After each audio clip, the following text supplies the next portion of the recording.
It's the Opperman Report. And now, here is investigator Ed Opperman. Okay, welcome to the Opperman Report. I'm your host, Private Investigator Ed Opperman. You can reach me through Opperman Investigations and Digital Forensic Consulting. If you reach out to me through my email, oppermaninvestigations@gmail.com. Our guest today is Julie Shrader, and she runs an organization called innocencefreed.org, and you can find her on Instagram at innocencefreed_, and on Twitter at innocencefreed. She's also on Facebook again at innocencefreed. You want to meet her in person? She runs a gala. I guess it's to raise money for her organization there, Innocence Freed, and it's in October 2nd at the Astro at La Vista in Nebraska up there. So Miss Julie Shrader, are you there? Yes, I am. Hey, thank you so much. Before we get into the whole story about Franklin Coverup and your uncle and all Alan Bear and all these characters and Lawrence King, tell us about yourself. Who is Julie Shrader? Well, thanks for having me, first of all. I really appreciate this opportunity. I'm from Omaha. I was born in Colorado, but I've been in Omaha and the surrounding area my whole life. I started a nonprofit prior to this called Rejuvenating Women. That was back in 2012. And now Innocence Freed, and it's a victim services nonprofit that helps them recover. And part of the story is a survivor myself, and I've survived domestic violence, sexual exploitation, trafficking, homelessness, recovered alcoholic. So it's been 13 years, and I haven't had a drop of alcohol. I had a lot of baggage, I guess you could say, a lot in my past. And that's who I am. I'm married. I have a wonderful daughter and 3 grandsons, and they're the light of my life. Well, the baggage, we all do. Okay, I don't think there's anybody listening. You know, we all think it's like some kind of something that happens to somebody else far away, and we're the only one. You know, but everyone, right. Come on, everyone I meet, yes, give me a break. especially nowadays, we're more honest and open about things, which is probably the best to get all this stuff out in the open. Oh boy! So what came first? Now your own personal issues, or were you that's what inspired you, I guess, to start the Innocence Freed? Yep. Yeah. My own personal issues. I just grew up in a very toxic home. I mean, to be honest with you, and grew up in a verbal and abusive home, and that just led me down this really bad path. And then when I was in high school, I was taken advantage of by a kid in high school because I was at a party, I was drunk, and he took advantage of that, and that was my first time, my experience. And after that, it totally changed me. So this experience of being assaulted just really changed my life because it changed who I thought I was. Yeah, you hear that so often too, and it's just this damn shame that women have to have that extra burden in their life, man, to constantly be being preyed on, being a target, and so many people just think it's just par for the course. It's like it's cost of doing business, you know. Right. Oh, boy. So now, with Innocence Free, too, now you were telling me off the air that you take women in and survivors, you take them into your home or some kind of shelter? Well, I did with my old nonprofit. I did because I had a home where we housed women. I did that for years. I started that in 2012. We actually got home in 2015, and I housed women there until 2024. And March of 2024, I left there and then started Innocence Freed. And now I am doing aftercare for survivors. I do aftercare and I offer support groups at our office here in Omaha and help survivors talk through what they need to, help provide counseling if they need counseling. We do have, I have horses. I personally have horses, and I do offer them to do equine assisted learning with survivors. So there's a whole piece. There's a bunch of different pieces of my program. A lot of unformed curriculum that I offer, and I'm actually writing my own curriculum right now for programs that serve survivors. So it's more survivor entailed, and it's specific for that level of trauma. So now, the way we met was I was posting some repeats, some shows I did in the past with Tim Tate, Conspiracy of Silence, and Nick Bryant, the Franklin Coverup. Mm-hmm. And you saw this stuff. And also, too, that the Craig Spence article I was mentioned before. And you saw this and you said, hey, I've had some personal experience in all this. So why don't you give us some background on, first of all, tell us, describe what was the so-called Franklin Coverup? Well, the Franklin Coverup was was Lawrence King, who ran the Franklin Federal Credit Union here in Omaha, was sort of the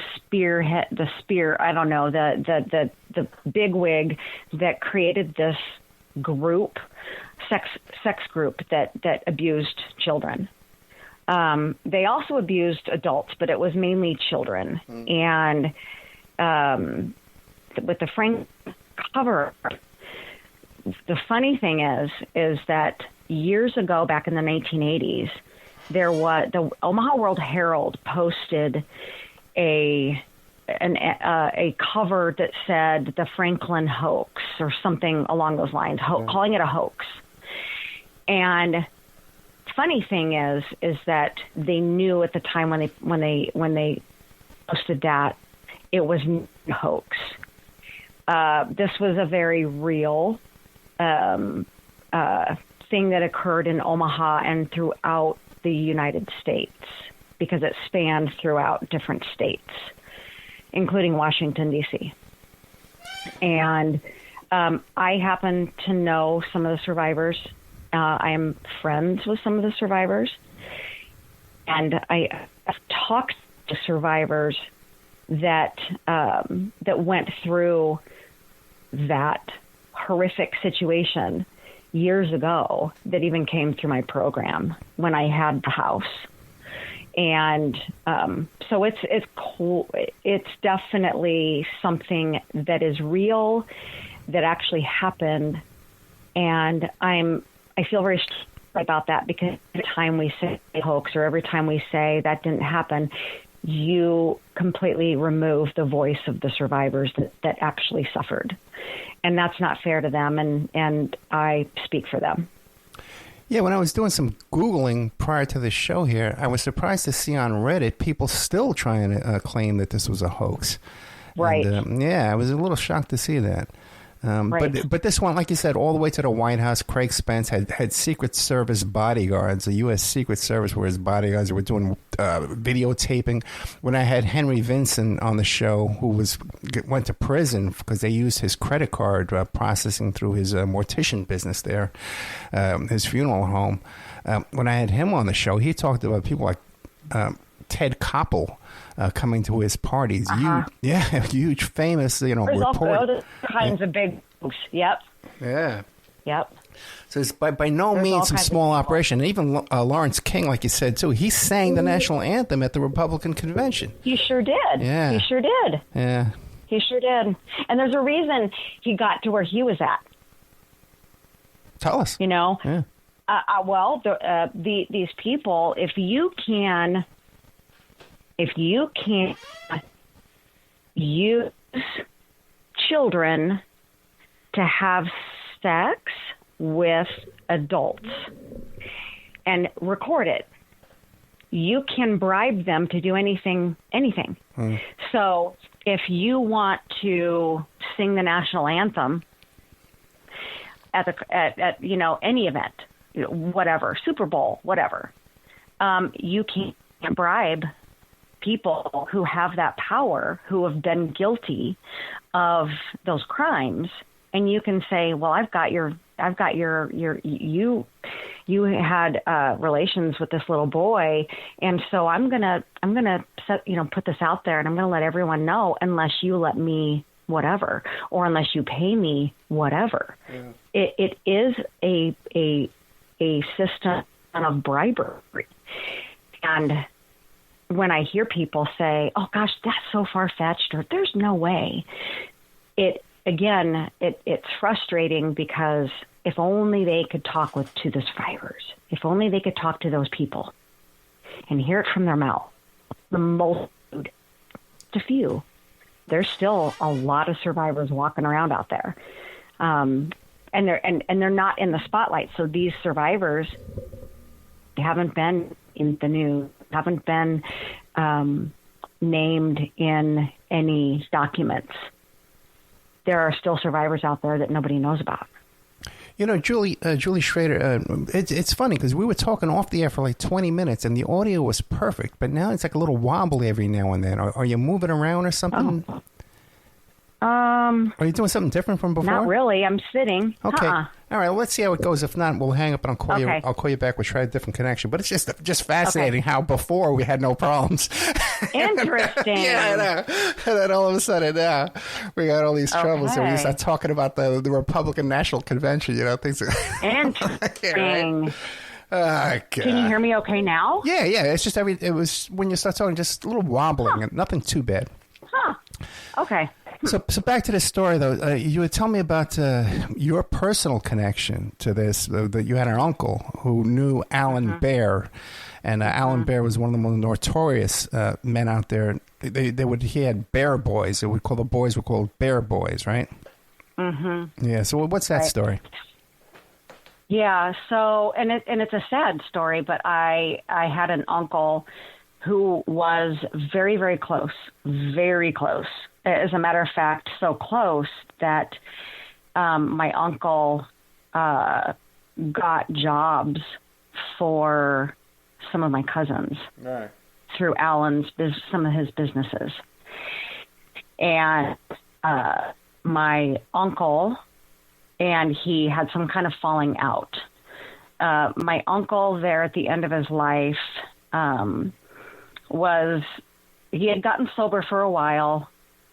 And he was an alcoholic, got sober for a while.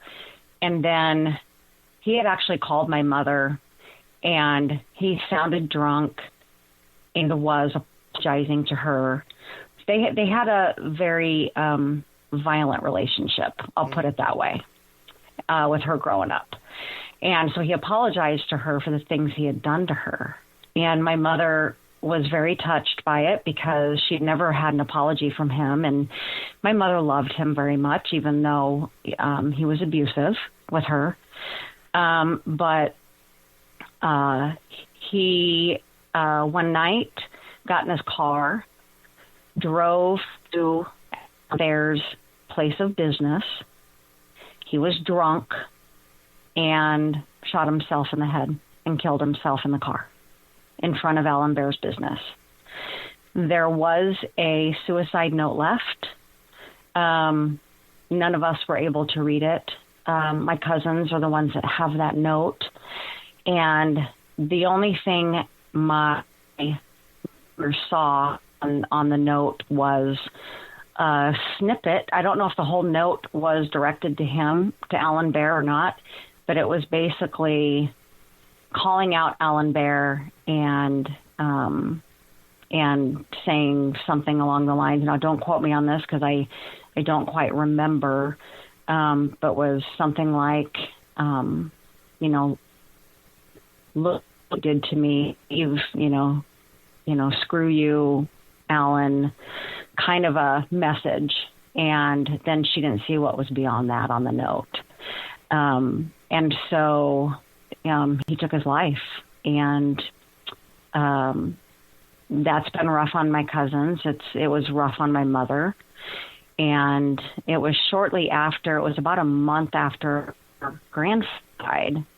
My mom and my uncle's father, and so he had done this, and it just it was sad. But my uncle also came out to be gay. He admitted he was gay to my mother shortly before he had done this, and so there were some issues, like I said, between he and Alan. They had a falling out. So now, what is there an age gap between your uncle and Alan Bear, or was this just a power differential that Bear had more power? No, I don't. No, it was. They were about the same age, and I don't know if it was a power thing. I don't know if. So my older cousin worked at the French Cafe for years. You know the story with the French Cafe. No, I don't. Explain it to us.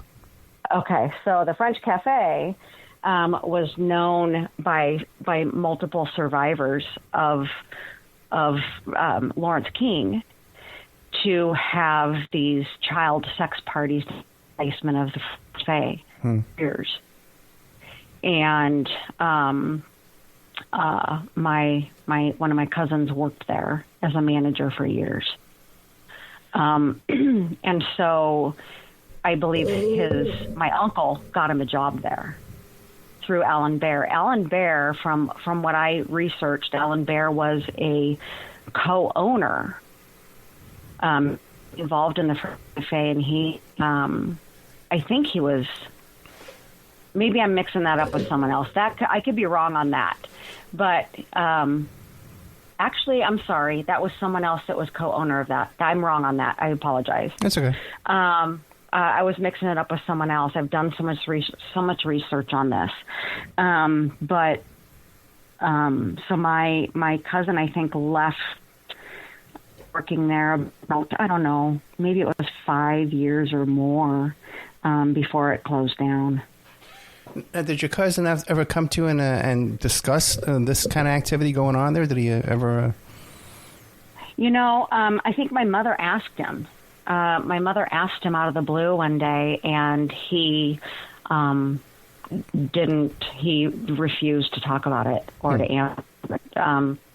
So we never did get that from him. I do, again, this is, it's really my cousin's story to tell. I don't want to tell it for him, but I do know he had a very, very, very rough relationship with his father, who shot himself. And there was a lot of animosity there. Gotcha. You know what, Julie Shrader, I think I'm going to hang up and call you right back and see if we can get a better connection, okay? Because it is a little wobbly there, just occasionally. Okay. So I'll call you right back. Okay.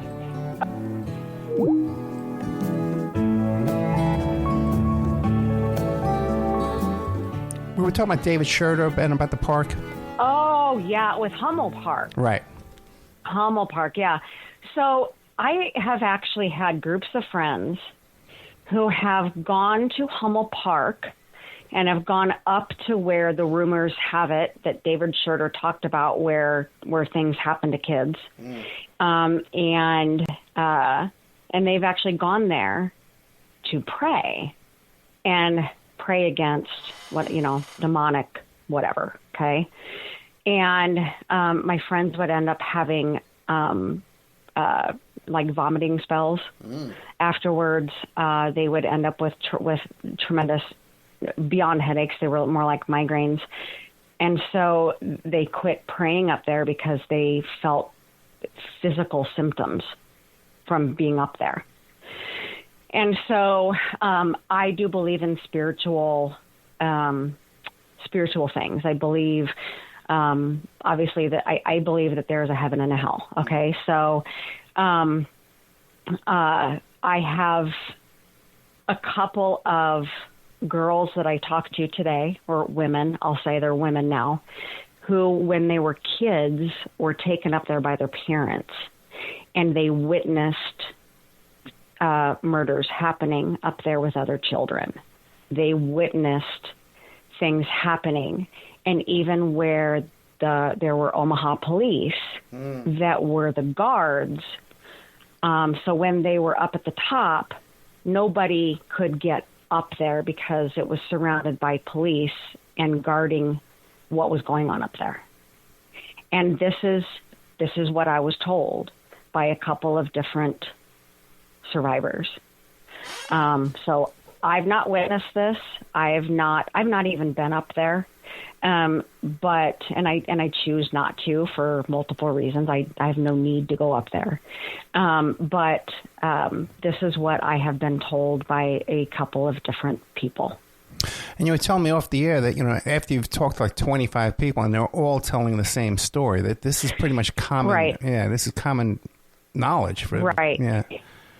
So it's what is known, you and I kind of talked about this too, as satanic ritual abuse. And I add trafficking to the end because 90% of the time it involves trafficking because it's children. And there are rituals that include children. And so when I was running my program, my housing program, we had women come from all over the United States. And the first time I started hearing about this was in 2014. And I didn't know what this was. Girls would come to the program and they would talk about their experiences and what happened to them, sharing their stories. And so many of them, they didn't know each other. They were from different parts of the country, and they shared the same rituals. There were the same rituals. Things that had to do with water, things that had to do with an altar. So these were all the same. It's like I was hearing, the same type of thing, but with just multiple different people. And so when you have that many survivors that don't even know each other sharing the same rituals, well, I believe it. Because how can they share all the same things? But then on top of that, they have physical proof on their bodies, the scars, the pentagrams, the names that they were given by their trafficker or their father who was their trafficker, and scarred and etched into their body with a knife, or other words etched into their body with a knife, other scarring that could only make sense. It was done by a hot iron, by, flogging. I've heard of a young lady being flogged, and she actually has the scarring from the Cat O'9, those pieces of sharp edges. And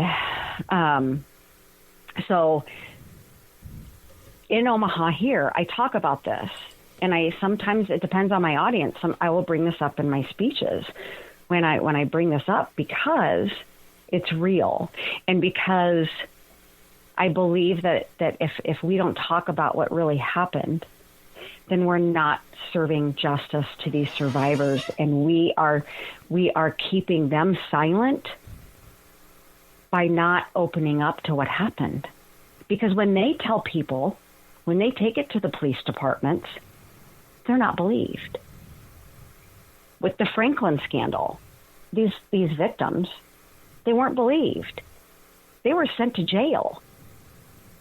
Well, how much of that is they're not believed, or that they're just the people in power are covering up? They're in on it.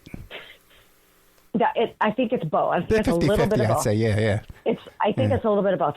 I think there are definitely, even though the Franklin scandal was in the late 1980s or mid 1980s, right? It is still happening today. It just doesn't have that name attached to it. And there, I think, are different people involved, because there's always human trafficking happening. And at what level is the human trafficking happening at? I know that there are people in high places. Let me share this piece with you. I have a young lady who shared with me. I've known her for a long time. She recently shared with me, just this last year, that there is someone that I know that her father was the cleaner of the money for the trafficking cult that her father was involved in. Her father is now passed away, but she was raised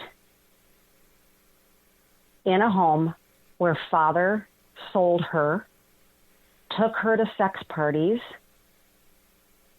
and where bigwigs would show up and be with these children in a horrible way. And this young lady that I spoke with was one of the victims when she was young. One of these men is a bigwig here in Omaha. And I know him. I know his family. I know his family. And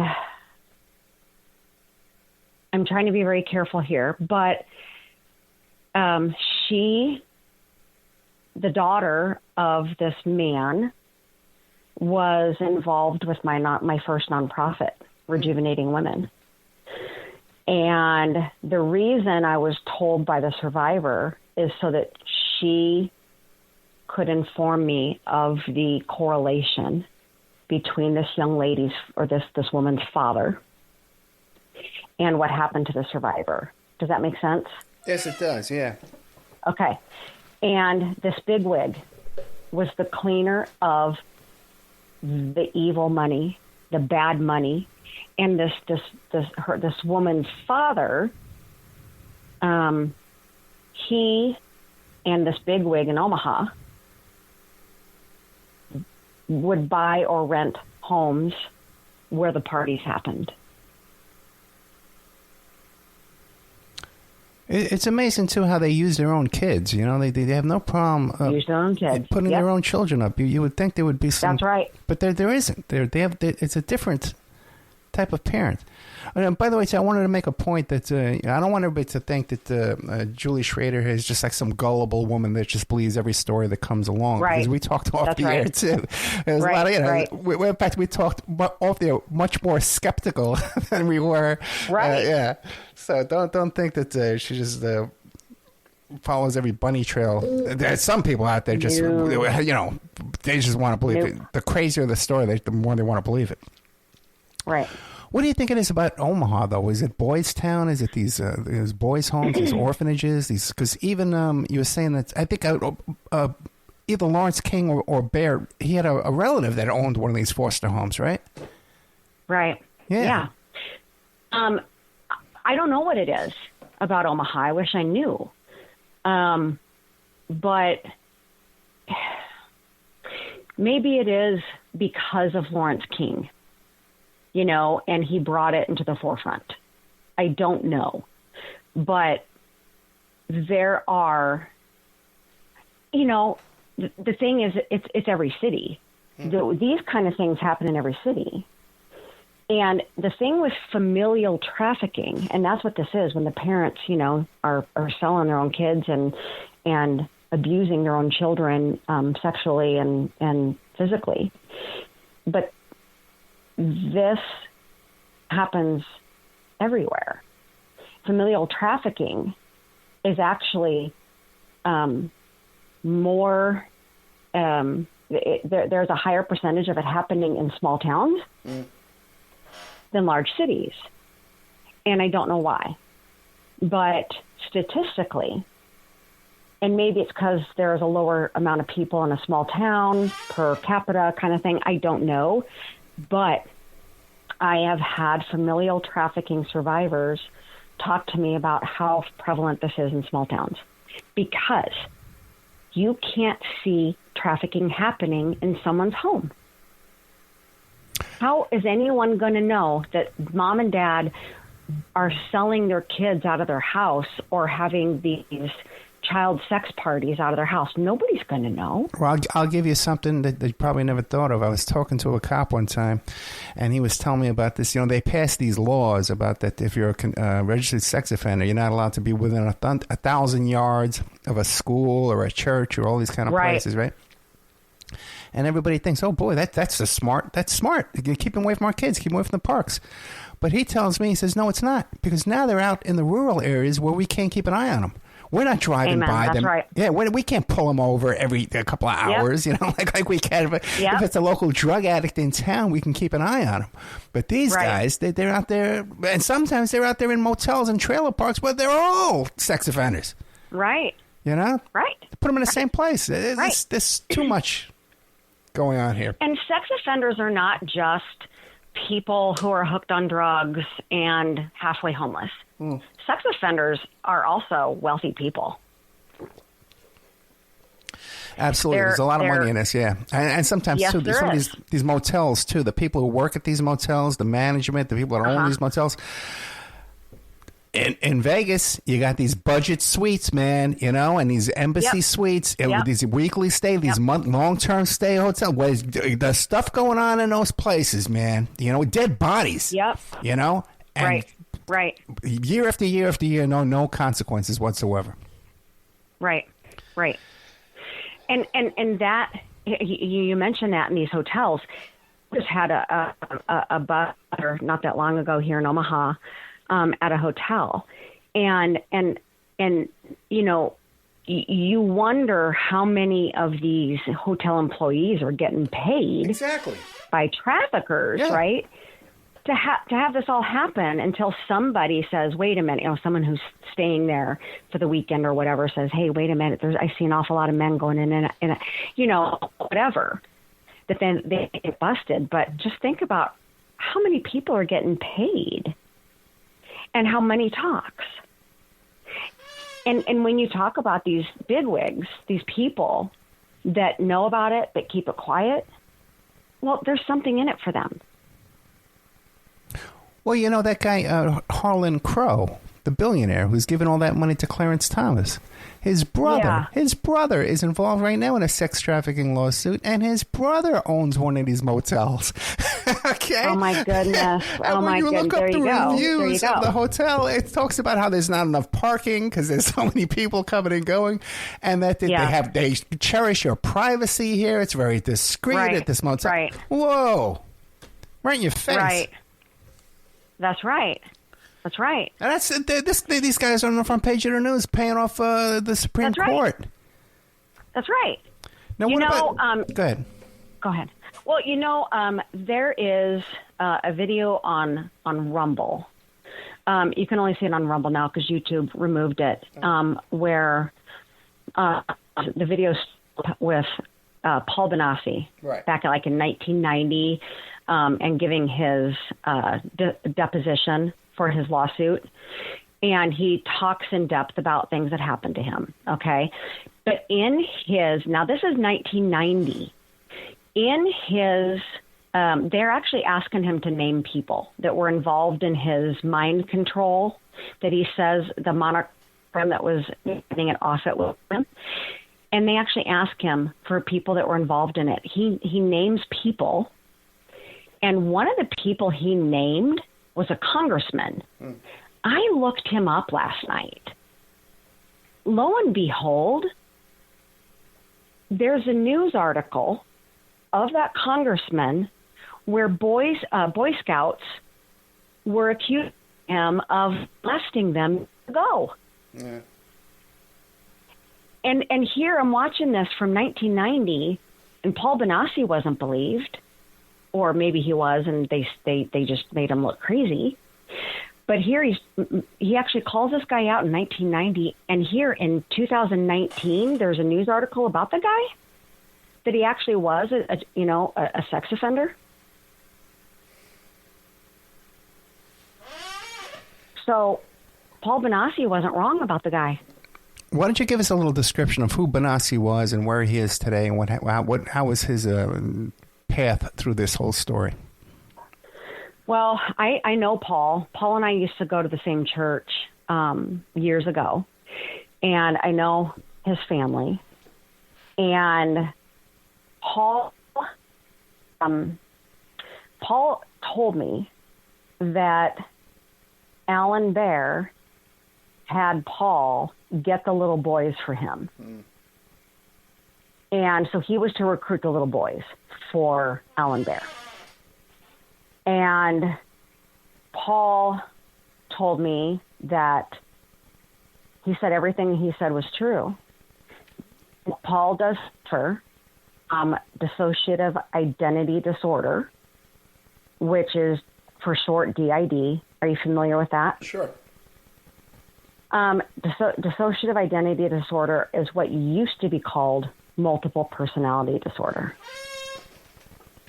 And so it is the brain's like natural defense mechanism that creates these parts.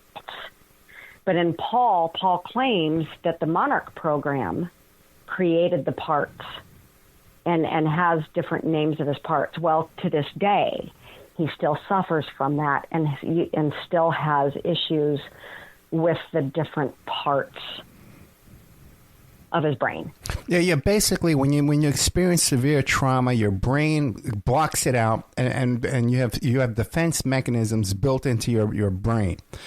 And they've studied this long enough that they know how to manipulate this and use it in order to. They create the trauma and then they use it to brainwash and manipulate and control. Yep. Yes. 100%. 100%. And this is real. And so this is real. And this is well known. It's not like a mystery for a couple of guys on the radio here. This is known within science. This is real. Yeah. Right. And it does happen at Air Force bases or military bases. I'll say military bases throughout the U.S. It's not just one, but it happens at multiple. And again, I know survivors other than Paul where they've done this to them. And so, and they talk about it. There's little different experiences, but it for me, it lines up. All the I's are dotted and T's are crossed. So Paul today lives as normal of a life as he can. He is married, has wonderful daughters, and is a good dad. And he also has. I'll share this too because I've talked to him, so I know this. He and his family have become Christian. So he says to me, he is saved by God's grace. Yeah. So he has since, with all the stuff that has happened in his life, they have been baptized as adults and follow Jesus now. I have to say, my own experience a lot of times, especially in the old days, people would ask me, hey, Ed, how do you deal with all this stuff? I believe it's my faith, too, as well. I'm born-again Christian as well, Pentecostal. And And I believe that's, you need the full spirit. You need the full gospel. You got to deal with this kind of stuff. And like Russ Dizdar, I've had him on the show, and who's done great research in this area and battled with this kind of stuff. So I believe that definitely is a hedge of protection around you if you have that kind of faith. If you're covered in that blood of Jesus. It's a thing there. That's right. Amen. But what about Julie Shrader? Have you suffered any repercussions for your outspokenness and your taking these people in? I actually have. I have been called crazy myself because people don't want to believe that these victims have suffered at the hands of a demonic deity. Okay, they don't want to believe it. They think it's all Hollywood, and so I've suffered that kind of being called QAnon crazy person because of it. In which I've had survivors that have been willing to talk with certain people to share with them their story so that they can make a decision on their own instead of hearing it from me. So when people hear it from me, they don't believe it. if they hear it from a survivor, they may believe it, but they don't get to get that close to the survivors to hear that. You know what I mean? Yeah. Survivors don't trust police officers. They don't trust sheriff officer. They don't trust people in government, so they don't share it with them. They don't go to the police, so they don't get to hear from the survivor. But even if they did, there was one girl I know that took her story and what her dad did to her and other people and took it to the police, and they kind of laughed at her and kind of thought she was crazy. So she was not believed, and she tried. There's a girl I know who tried to turn her father in. Again, they're all their own parents. Tried to turn her father in. She wasn't believed either because her parents do such a good job making her look like the crazy person. So I had the of my county actually say to me once, Julie, stop talking about the satanic ritual abuse stuff. You sound like this crazy person. And I said, we sat and heard what I heard. You believe it too. And he said, yeah, but we don't ever in our department, and I kind of asked around, and people there haven't they haven't met anyone who suffered SRA. And I said, because they don't come out and tell you. They don't come out and they don't leave a sign on their back. They don't open up about it. Most of them are very private about it. You never know an SRA survivor if she stood in front of you or he, because they don't generally ever talk about it, and sometimes they don't even know that's what it was. They know they were abused in the name of some deity and laid on an altar, but they don't realize that was satanic ritual abuse. So when I speak, I just call it ritual abuse. I don't go to, because a lot of people, you hear the word Satan and people tune out. So I've kind of learned to readjust the way I talk about it, but it's very real. And again, I mean, you know what, too? It goes beyond, too, just the worship of quote-unquote Satan. There's people who work in places like funeral homes and the ICU at the hospital that are tuned into that suffering and that blood and that torture and death. They're tuned into that, and there is an energy around that, and they're tapped into it. Right. But they're not openly wearing robes and lighting candles and stuff, but they're still tuned into that stuff. Right. And another thing I wanted to say, too, that's very important is you mentioned about QAnon. Julia Shrader, she's a QAnon crackpot, right? When you look into it, it's very credible evidence that people like Colonel Michael Aquino and Colonel Paul Vallely, his co-author, when mind war, psychological warfare, are part of that whole QAnon operation too, founding it and creating it, and other characters that have inserted themselves into this kind of research and this kind of reporting, who go out and obtain the Colonel Aquino death certificate and stuff like that, and then you find out that they're a national security agency. Okay, so there's all kind of stuff going on here. Right. I'm not a Q follower or a believer. Right. Okay. There was a time that I looked into it because I heard, you got to look into this. Look at all this, right? Well, I looked into all that and read some of that stuff. But I can tell you that's bogus. That's bogus. Q was this weird mental psyop, Yeah. And who, you would know more about that than I would, because you're a private investigator and you've done your own research on that yourself and can probably get to things that I can't even look up. Well, believe it or not, the first Q drop about Hillary Clinton was going to be arrested in 5 days. People are sending me that all over the place. And you'd think after the 5 days when nothing happened, people would say, well, maybe this isn't true. No. But now they just come up with something new. Do you know that now that Trump is back in office, there's still people that believe in the Q? They're still following Q. Do you know that? I know. It's crazy. It's a detachment with reality, which is more and more we're seeing, 100%. I will also share with you one thing that also happened because of what I was doing. So back in 2023, we had purchased a ranch for trafficked kids. And I had tried to do this for 3.5 years. And finally, we got enough funds to purchase this home, a 10-acre home, and we were going to start helping teenage girls who'd been trafficked. I'm very, very, very passionate about the ritual abuse trafficking survivors because there's a level of trauma that goes beyond.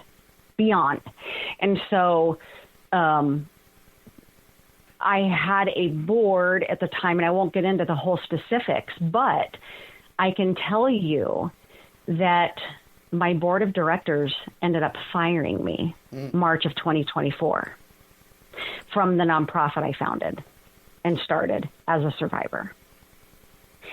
And all of the hard work, blood, sweat, and tears I put into 12 years of making this nonprofit it went from, zero budget to a $1.3 million budget by the end of, 2023.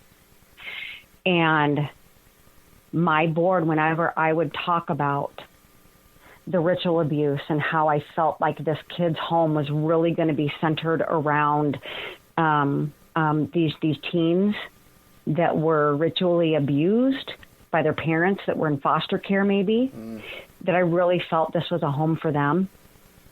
They didn't even want to talk about it. They wouldn't even acknowledge it, that SRA was even real. So there's a lot that led up to it, but it was primarily my board chair at the time that had this. He wanted to get rid of me. And so he manipulated and coerced the rest of the board, all behind it's a long story, but all behind my back, without my knowledge. And so he accused me of things I didn't do, and there's now actually a lawsuit. I'm actually suing them for defamation, for lying. And so that is part repercussion of being very passionate and strong-willed when it comes to helping these kind of kids. Yeah, whatever the specifics are, and definitely when you're involved in these kind of things, there is infiltration, And if you go back and look at the old stuff with the Curio Jones and Alex Constantine, and when they were exposing Colonel Aquino, and he actually tracked her down to the college computer library, with binoculars. Wow. Oh, you didn't know that story? Oh my God! No. Oh God! I was there in real time for all that stuff when it was going on. It was this poor woman. And it was like bikers, too. They used these bikers in San Francisco to track her down. They went to the lab there with binoculars. And so who was on Usenet at the time that Curio Jones was posting about Aquino? Then tracked her down and sued her. And now the woman's been tortured ever since her life.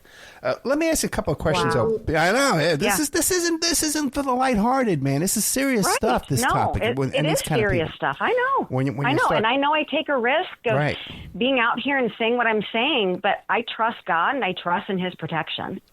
Let me ask you this now, because you're talking about Benassi and all these other folks. Hunter S. Thompson, okay, has been alleged to be around this. Rusty.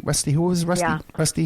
Rusty Nelson. Rusty Nelson, right. Oh, who, by the way, later on, he was re-arrested, right, for doing the same activities. Yep. Right. And so he had a second bite at the apple there. But this allegation of Hunter S. Thompson, I'm understanding, I haven't listened to it myself, but that Henry Vincent did an interview recently where he does acknowledge that Hunter S. Thompson was involved. What do you know? Right.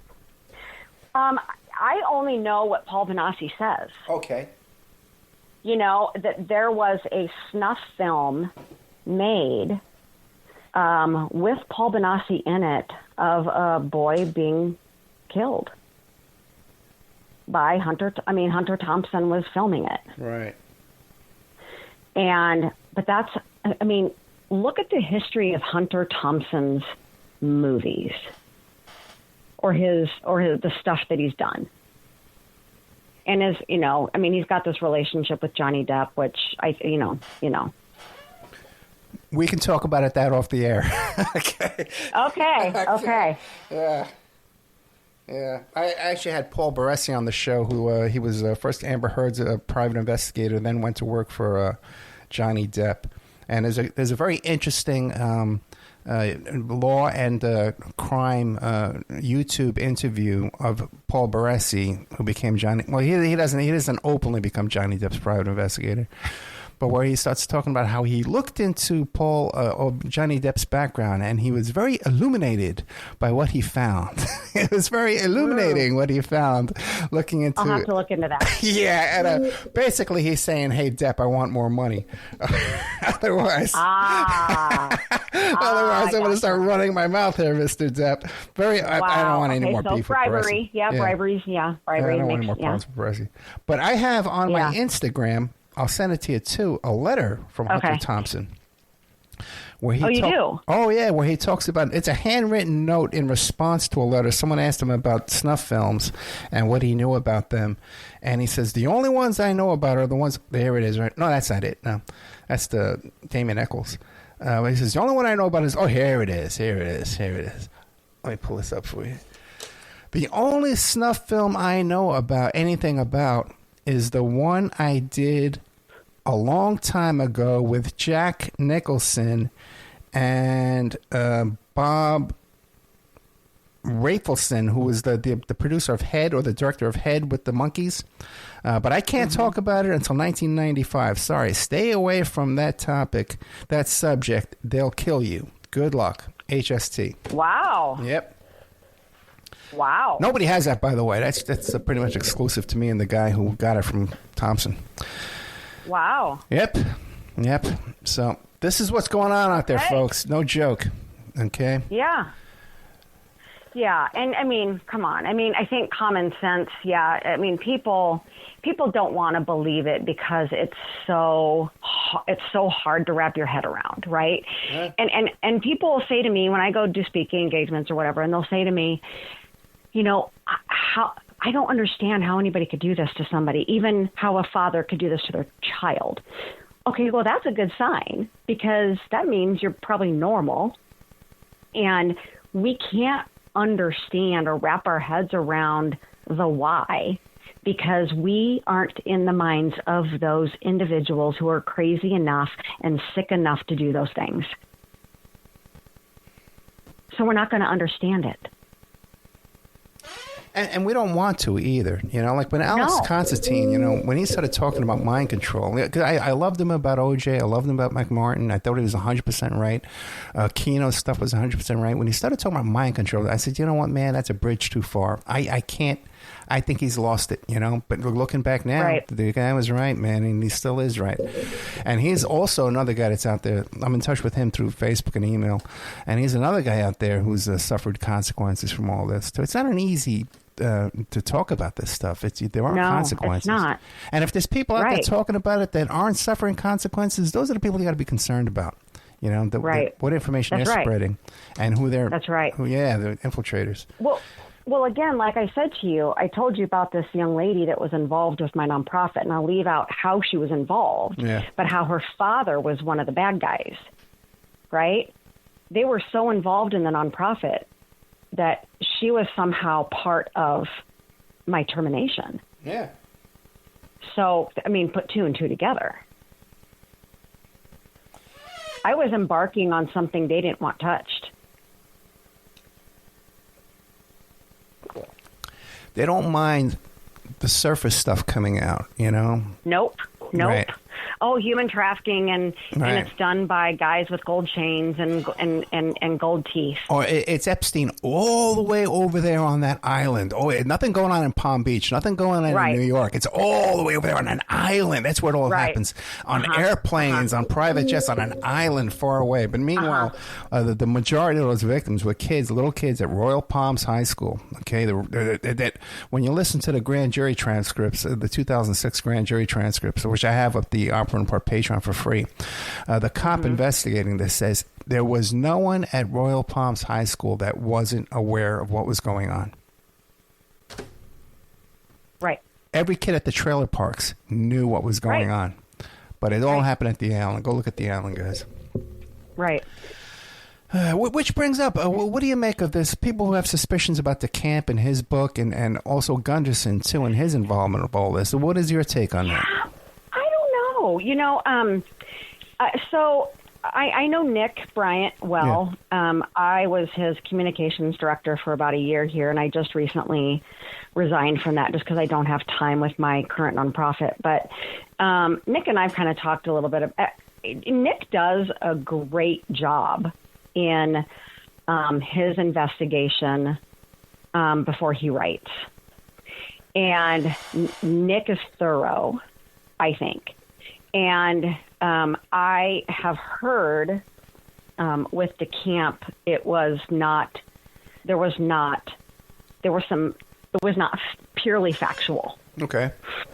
And I've heard from a survivor of Franklin that DeCamp's book had things that were wrong in there about her. So I know that survivors of the Franklin scandal don't particularly care for DeCamp's book. And we can't forget it's too not that 100% accurate. Yeah, that DeCamp was part of the Phoenix program in Vietnam. Which one of the things that the Phoenix program continued on to Abu Ghraib and, probably still at Guantanamo Bay right now. But part of I've had on Doug Valentine to discuss the Phoenix program in detail, okay? And he lived with Casey there for a while, the CIA director. Or I don't know if he lived with him, but they visited and they stayed together for a while. But one of the things that they would do is they would take people and capture them, these leaders, and then kidnap their kids and rape their kids in front of the parents. That was part of the torture. Oh, gosh, how awful. You didn't know this? Yeah, see? Yeah, and that's what they did in they did this in Abu Ghraib, too. They did the same thing, the same people. That's awful. I know. Oh, my gosh. And it was also way beyond just for political or military advancement. They were business competitors. They were saying, "Oh yeah, he's Viet Cong, go get him." And then they were kidnapping these people and torturing them. These programs, and that's the camp. The camp is part of that. Right. Oh gosh. And Gunderson, we can't forget that Gunderson was COINTELPRO, not maybe he was COINTELPRO. Ted Gunderson was the L.A. FBI. During that period of time that they were kidnapping and killing Black Panthers. Okay? We can't overlook that. Either. It's not, was he? He was it. Not a mysterious COINTELPRO. He was FBI running COINTELPRO in L.A. Wow. Yeah. Well, you know what Jackie Maguli said? She told me. She said that he would get on the phone with Aquino every day on his cell phone and talk to Aquino. And I said, why? Really? And she says, to make himself feel important. And I just swallowed it. I said, okay, that makes sense. But, looking back, I don't know, man. Oh, no. Yeah, I wouldn't have done that. I wouldn't have anything to do with that man. Yeah, how could you? No, and here's the thing. There are victims out there that have suffered from his program. Gunderson or Aquino. Aquino. Yeah, oh no, absolutely. Yeah, there's no doubt about that. Yeah. There are, like I was saying, there are more survivors walking around today that were from back in this Franklin scandal during that time than people have any idea about. I have a friend,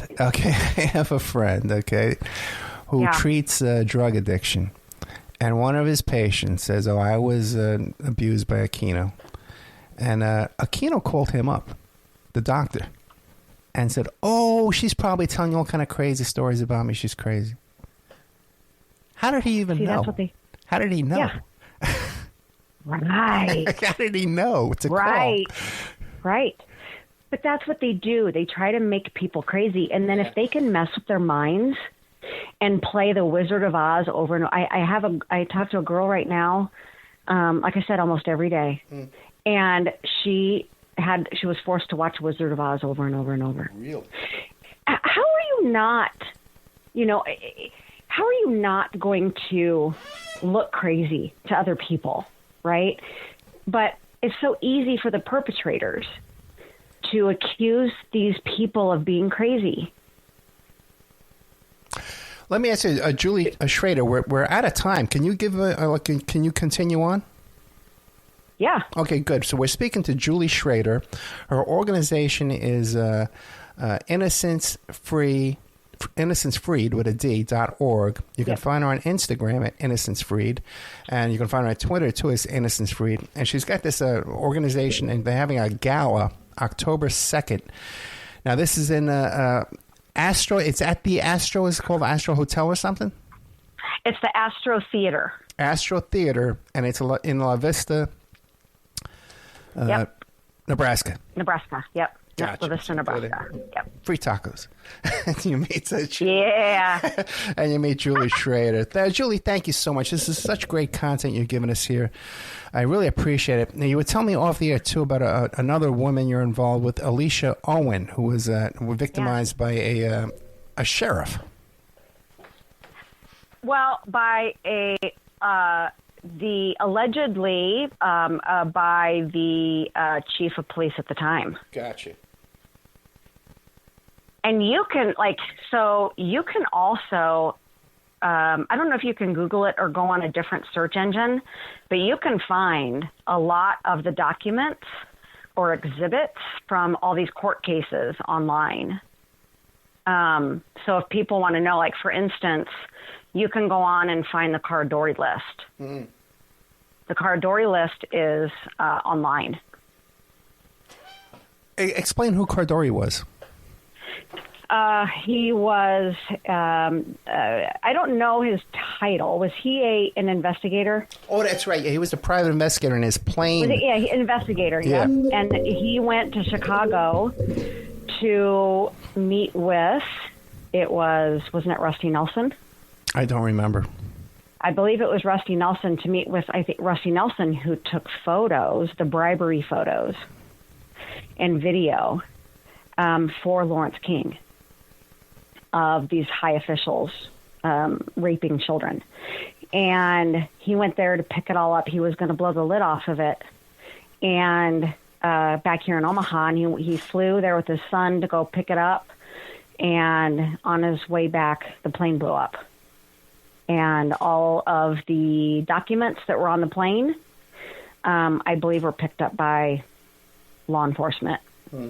I don't know. I don't remember which arm of law enforcement. And the son was 8 years old, for people to know how, if this is true, that he was targeted and killed. Right. They got no problem killing an 8-year-old along with a PI. And I'll tell you from my own experience, if you hear a story like this and the previous investigator was murdered, or, I just, you hear it through the grapevine, had a lot of problems, it does discourage you from picking up that torch and following in his path. Right. When you see what you're up against. That's just human nature. Right. Ah, boy. So, but this Alicia Owen, she was claiming that she was victimized. Are we allowed to talk about this on the air? I don't know. Okay. I don't know. I also kind of don't want to tell Alicia's story for her. Okay. Then we'll leave that out. Sorry. Yeah. I just want to honor, I want survivors to share their own stories. It's a very, very touchy subject for survivors. Where do you think the best place is to find all this archived material and stuff, besides Nick Bryant's book, The Franklin Coverup, co-authored by Henry Vincent, I believe? Yeah, I think if you use a search engine such as Brave.com, you can go to Brave. That's where I found documents online. And if you go to Brave and type in Cardori list, or you type in any of the victims' names, or Lawrence King, E. King, is that what his middle initial was? Or whatever, you will see a slew of things come up. And so you can find different documents that are archived. Excuse me. Plus there's something called the Wayback Machine. Right. Which you can locate documents through the Wayback Machine that used to be on the internet. because a lot of this stuff does get scrubbed off the internet, more difficult to find as time goes on. As a matter of fact, that headline that I found, I think that's how we met, through that headline that Washington Post or New York Times. It was. Is that where you found that? Was through the Wayback Machine? No, I just Googled it because you know what? I remember when it happened live. I was I was aware of these things when it was first came out. So I remember the exact title. So it was easy for me to Google the exact wording. Which reminds me, too, I was one of the first people to find that quote from Trump about Epstein friends of 15 years, over the speakerphone. And so when I started quoting that, that was so hard to find unless you knew the exact quote and you put in, I think it was the New Yorker magazine, Vicky Ward. You had to put in all those keywords to find it. So people thought I made that up. Oh. People used to accuse me of making that up for years. Okay? Oh. I did the first Epstein radio show on Epstein back in 2013. Nobody even knew the name. Oh, my gosh. All right. I've been around this stuff a long time, man. Now, but give us, we were talking about Rusty Nelson. Describe, who was Rusty Nelson? What was his role in all this? He did go to prison. He got out, and then he went back to doing it again. He did. So, what's his story? Rusty was the photographer that went around with Lawrence King and took video and photos of the men. Now, there might have been women also involved. Like, women can be traffickers and buyers, too. Absolutely. I want to say it's all men, so it could have been women too, but that took photos and videos of them in discriminating situations with children. And that's what they used, that's what Lawrence King used to bribe and say, well, I'm going to air this, I'm going to put this out there, whatever, if you don't give me whatever. Wait, can you just explain that again? Yeah. So if Rusty Nelson being the photographer, having all of these videos and photos of these people in high places in compromising positions with children. That's how Lawrence King got what he wanted from them, by bribing them with the photos, the videos. Now, I don't know what happened to all those photos and videos. I don't know who would have them now, whether it's FBI or some other law enforcement agency. Because Rusty Nelson was arrested for child pornography, possession of child pornography, right? He was. Right. Went to prison. And then somehow he came out and he talked about all this and exposed Lawrence King. He mentioned also to Hunter Thompson. Am I correct? I think so. I don't remember. Yeah. Okay. I know this story is so involved. He would have been the one. Okay. Right. Yeah. Right. And it is. It's raw and it's it's risky. Yeah. But again, you can't erase what happened. And the victims that walk around today that are not believed and that are looked at as crazy, that's not fair to them. And again, part of my role is to be able to validate them and to let people know that it's real. Speak on their behalf on that part of it, because they are not believed and they are looked at as crazy, and that's not fair to them. And some of these young men, like Paul Bonacci, and when they testified at this grand jury, were charged with perjury, right? Right.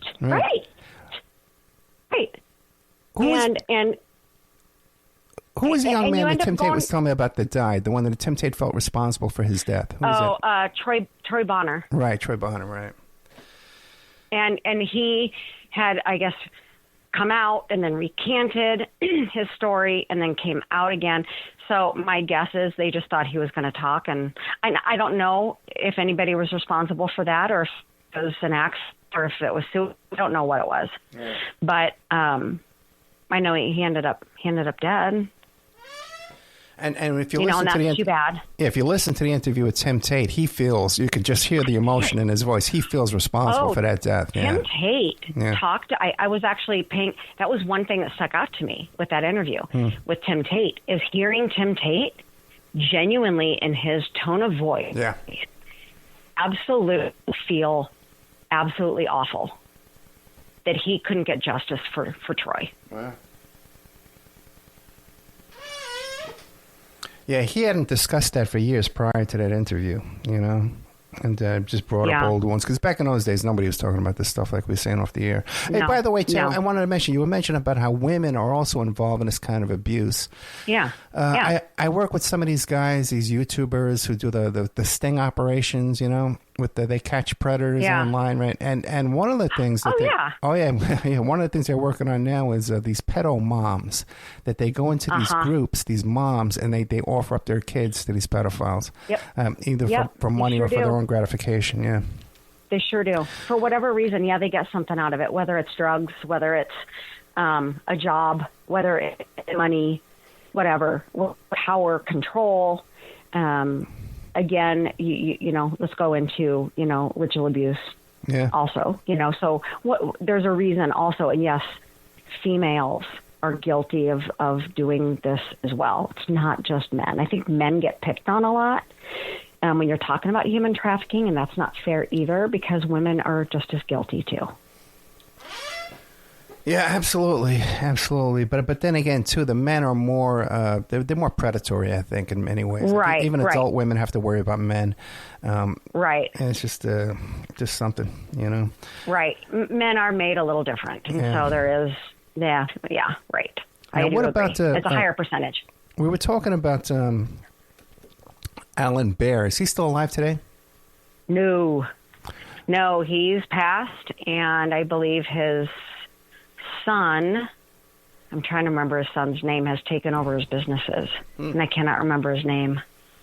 But Lawrence, Ted. Maybe it's Ted. No, but Lawrence King, anyway. he is still alive today, right? I believe he was working at a car dealership the last trip. Yeah. Yes, and Nick does a pretty good job trying to figure out where he's at and kind of keeping an eye on him a little bit. And good for Nick, as he should. So I know, I think he just got reports of him or saw a photo of him somewhere not that long ago. Lawrence is trying to live this quote unquote normal life. So who knows what he's actually doing. Usually a pedophile is a pedophile. And so you can't, the leopard can't change its spots, right? So who knows about Lawrence King, but my fear is he's out there perpetrating some more. Yeah, and even once they're they're dysfunctional. They can't function as a sexually a predator. Still, that's the way they know how to make a living. This is how they've made a living their whole life, And it's just a whole world, man, of these people, and they all know each other. They're all just. I know, and that's the sad part too. Somehow, I feel like a lot of people have said to me, there's this Epstein, and then there's Franklin, and then there's the McMartin. I mean, all these different things, right, throughout the years and in different states and cities. But somehow, I think they're all connected somehow in some way. They have to at least know each other. Right. Now, I've known of victims who have been sold to other trafficking cults or trafficking groups, right? And so literally get tossed around and sold to different traffickers. And so there was one time I had two girls in my program, in the housing program, when I was running Rejuvenating Women, and these two girls were from different states, but they knew each other. Yeah. They were in the same trafficking ring in some other state together. They knew each other. How bizarre, right? Like, who would ever guess these girls would come together in this program, and oh my goodness, they knew each other. They were like, how are you here? And so there is a connection. I just don't know how deep that connection goes. You want to hear a crazy story? I interviewed a private investigator who he actually knew John Wayne Gacy. And what happened was, one of the victims that was buried under Gacy's house was a teenage boy, but his mother said, I don't think that's my son. I think that they made a mistake. I want to do a DNA test. And there was a long lawsuit that went on, all this kind of stuff. So I have him on the show, finally comes on, he tells me, well, there's other locations. They have ground-penetrating radar where they know where there's other bodies, okay, at this place where Gacy did landscaping and stuff. They know they know there's bodies there, but the cops won't let them dig, okay?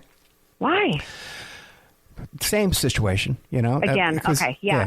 Because it's connected to Dean Coral and other pedophile rings where the 4,000 names in the address book disappeared, all kind of stuff that went on with Gacy, right? But get this, I get an email, okay, saying, hey, Ed, look at this picture. This is a picture that was in the possession of Rodney Acala in California, the dating game killer, the serial killer.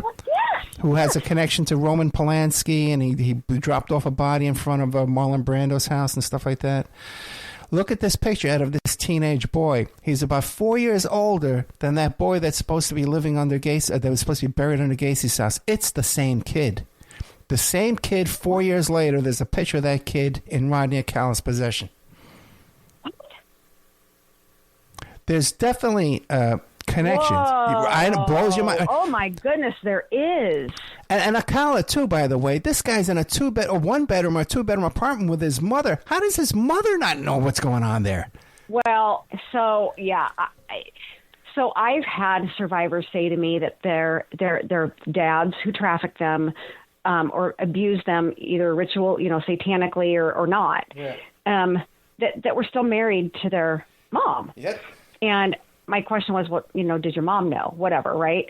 They would all say, how could my mom not know? How could my mom not know?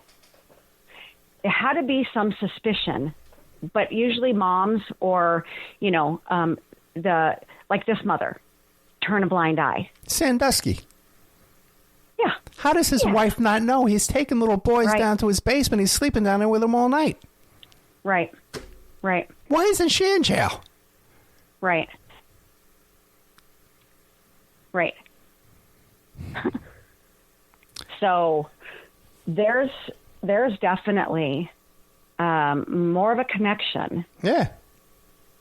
And maybe one day we'll kind of learn what those connections are. But I did not know that about that. Nobody knows that. That's pretty much exclusive to me too. I got it through the mail. It's, when you look at the two pictures, it's the same kid. There's no doubt about it. Oh boy, I know, man. I know, big mess, man. Big mess with all this stuff. So now you're pretty much like you're backing away from all this. You still got the innocents freed, but you're no longer housing these victims, right? Well, no, I'm not housing because I don't have a house anymore. But I am looking for a house now. Oh. I'm looking. I'm talking to some people, some donors, and getting some funding so that I can buy a house again. And again, and now I will say this, I do have my lawsuit going on right now, suing mainly the board chair, but the entire board, because they were all guilty. They were all complacent and didn't do their due diligence. So there's a chance that through this lawsuit I'll get that house back. Yeah, but then the courts are so corrupt, especially around these kind of topics, man. You're right. Yeah, I know. So you never know what's going to happen. Yeah, you never know. But I'm moving on, and I'm doing the best I can. My old nonprofit, when they got rid of me, they closed the doors on helping women. So now they don't help women at all. And so I'm still passionate about that, and still, like I said, I'm just trying to help survivors. That's all I'm trying. I mean, I just want to be able to be there for them and then provide them with all the things that they need, whether it's clothing or, a microwave for their apartment or gas in their tank or, a vehicle or whatever, right? I just do whatever I can to get what they need, including any kind of trauma therapy that they need. So. Yeah, so people can contact Julie Shrader through her organization, innocencefreed.org. but also too on Twitter. And if you retweet this stuff, it helps too as well. And on Instagram, InnocenceFreed _. On our Facebook too as well, InnocenceFreed. You can find, and show up at this gala down there on October 2nd in La Vista. Yeah. So you want people to know that they can contact you. You can put them in touch with resources, warn them away from bad organizations, and direct them toward good organizations. Yeah. There are bad organizations. Yeah, you know that. Yeah. Well, we're talking about it right now. Boys Town. Father Flanagan's Boys Town was up to his neck and all this stuff. Oh, my goodness. Yeah, Boys Town. Boys Town is still known for that here in Omaha. Oh, really? I used to have a PO that was in Boys Town, and I only got it there because it was less expensive than in Omaha. And so I would have people all the time ask me, now I want to send you a donation check, but are you in Boys Town? And I would have to say, no, it's just where my P.O. box is. Just where the P.O. box is, where you can mail your donation. And a lot of them would say, oh, good, because we didn't want to send it if you were part of Boys Town. And Charles Manson was in Boys Town, by the way. Was he really? Oh, yeah. Yeah, man. I did not know that. Did you know also he was part of the Monarch program as well? I've heard different things about that. Sometimes I don't, you got to take it with a grain of salt. I don't know, Right, right. Yeah. But it wasn't just Boys Town. It was the Webb Foster Home, the Richard Young Hospital, and Omaha Girls Club also all had allegations in the Franklin case. Yeah, I was reading that too, and there is a lot. Some of those places aren't even open anymore, but Boys Town just recently removed the faith. They used to have faith in there. They removed that probably 2 years ago. So I know they lost some staff because staff believed in the faith-based. And I know that Boys Town for a long time was trying to clean up the rumors, right? They were trying to clean up their image. Yeah. And so, but it's still hard being in Omaha and having that out there. I don't know how well they recovered from that. I don't know. But I know that there were plenty of boys and girls removed from Boys Town that ended up there. So. Yeah, and a lot of times too, these organizations, they start out well-meaning, but they're infiltrated, because these people, that's what they look for. And that's exactly right. Yeah. That's right. That's my old nonprofit got infiltrated with some not so well-meaning people, and so that's right. And it happens when you don't even realize it's happening. So, needless to say, I've learned, and I am going extra steps just to make sure I have board members on my new nonprofit now that that their motives are pure versus the other. Yeah, very important. My old church in Vegas, we had this fellow who was running one of these organizations, and I trust me, I know this guy himself was sincere because he helped me with other things in real life. But someone infiltrated his group and molested a boy over there, and this guy was so traumatized, he committed suicide over this, just that he felt responsible for it. Yep. So, gosh, gotta be careful. Well, you hear about all the teachers, coaches, and other people like in public schools. I see it all the time that are arrested or whatever for child enticement, for child pornography on their computer, for whatever. Gee whiz, they go into it's akin to candy shop, right? So us nonprofits do have to be very, very careful. Yeah, also, too, the first responders with FEMA and Red Cross in disaster areas, they go in there. They have this reputation, too. Right. They live on the road all the time, and they're out there taking advantage of people, too, as well. I've heard that. I've heard that, too. Why can't people just be decent? What's the what's the benefit from all this? I don't even get it. Yeah. Well, I don't know. But I know that people's hearts can be very, very, very black. So. Yeah, and when I do these shows, there's people that are attracted to these topics. They're just for the thrills and the chills. And you have to edit yourself. 'Cause you got to be careful. They're going to go look for this kind of content. I know. What a mess. Well, yeah, and like when I was running my residential home, Yeah. I had to be careful who I hired or what volunteer came in, Yep. because if I interviewed someone and this person would say, I would say, "Why do you want to work here?" Because I saw them taken, and I'm just all passionate about it now. See ya, out the door. No, that's not the right answer. No, because you think you're intrigued by it. No, that's not the right answer either. There were so many red flags in more people. And so finding the right staff for this kind of work is really, really hard. So how long have you been doing this? 13 years. Yeah. Well, pretty much I started talking about it about 13 years ago, yeah. When I started 13 doing years the show. since 2012. Yeah, Yep. 2013 when I started doing the show. I was talking about trafficking before it was cool. Yeah, me too. Yeah, and like I was telling you off the air, the guy was with that station didn't want to play my show because I think it was the Nick Bryan interview they didn't want to play, and they said no, we don't want this. We're not putting this on the air. Now everybody it's at the main topic on every show now, every website, every Right. Twitter superstar. Right. Well, and everybody wants to know the truth about Epstein. So that's kind of when you start talking about Epstein, you start talking about these other things. And I think that gets people curious. Well, what do you make of that? Because now that it's on the front page. Everyone's fascinated by this. Netflix all over the place. Well, but is the problem getting any less? If anything, it's getting worse. No, it's getting worse. And I'll be really honest with you.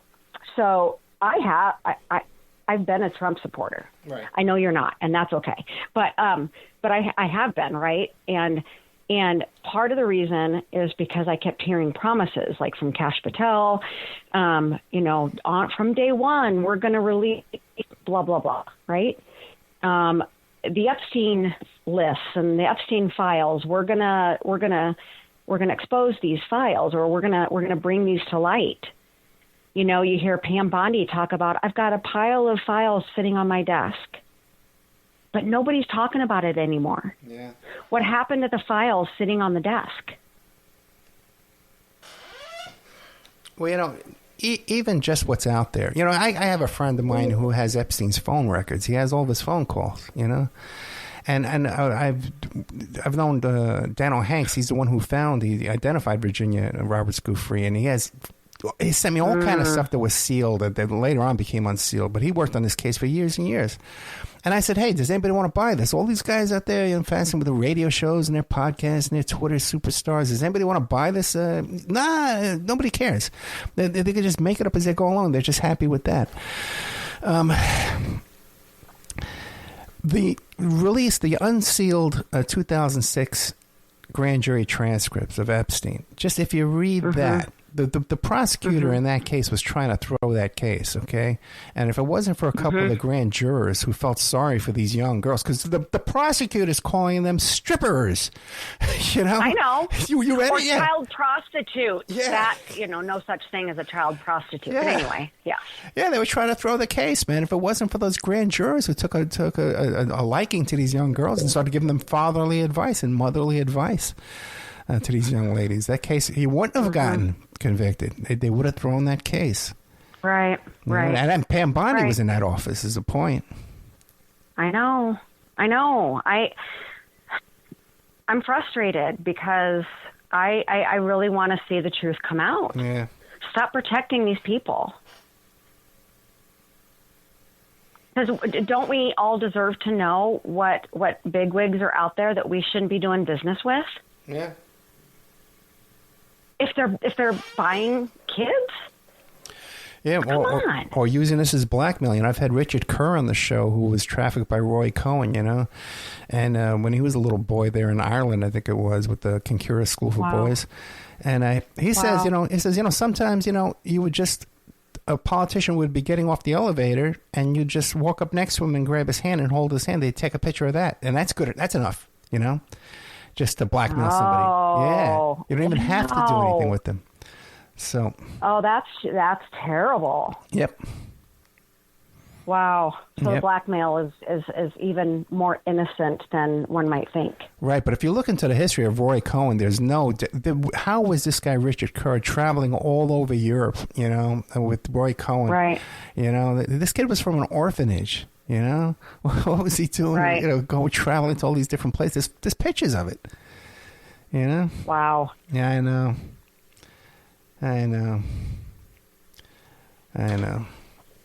Well, wow. Is there anything else you want to share with us before we go? We've been talking to Julie Shrader, who's doing awesome work there with this group, innocencefreed.org. She wants you to contact her if you need help, if you need advice, you need direction. Instagram, InnocenceFreed _ Twitter, and Facebook, InnocenceFreed. Yep. Is there anything you want to leave us with before we go that I haven't asked you? You know, I mean, if there's, you know, I'm happy to talk with survivors. Reach out to me and happy to talk with them. And if they're looking for a program, you know, but it's in Omaha. So, but I'm also offering support groups online, virtually. So, I guess reach out and just check out my website and see what I've been doing for 13 years.